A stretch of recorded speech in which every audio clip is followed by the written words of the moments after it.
আসসালামু আলাইকুম। আমি শাহরিয়ার নাকিব। আজকে আমি রিভিউ করব পোর্টেবল ডিজিটাল মাইক্রোস্কোপ।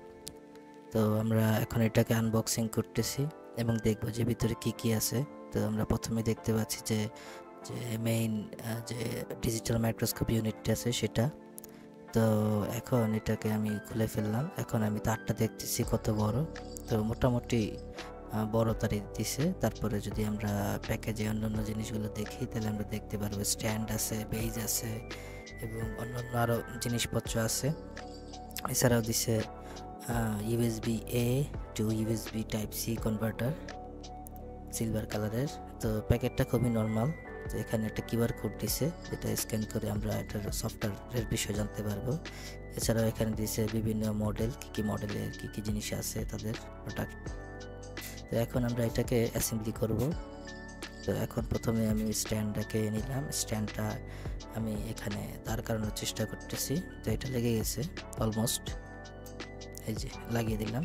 তো এখন হচ্ছে আর একটা জিনিস প্লাস্টিকের, যেটা হচ্ছে যে এই মাইক্রোস্কোপটাকে ধরে রাখবে। তো ওইটা আমি বসানোর চেষ্টা করতেছি।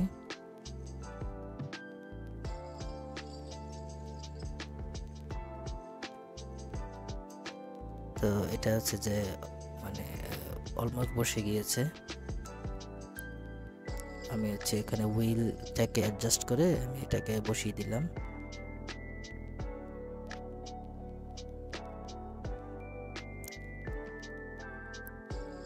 এখন আমি মাইক্রোস্কোপ ইউনিটটাকে উপর দিক থেকে নিচে একটা ঢাকনা আছে, তো এই cover, dust cover, maybe dust কভারটাই খুলে ফেললাম।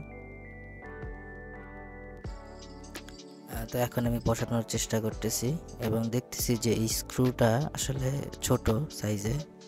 তো এটা স্ক্রুটা একটু বড় হলে ভালো হতো। তো দেখতেছি যে এটা মাইক্রোস্কোপটা যথেষ্ট নিচের দিকে চলে যাচ্ছে। এটা লাগানোর সময় স্ক্রুটা একটু বড় দিতে পারতো কোম্পানি, কেন দিল না, এটা একটা কোশ্চেন।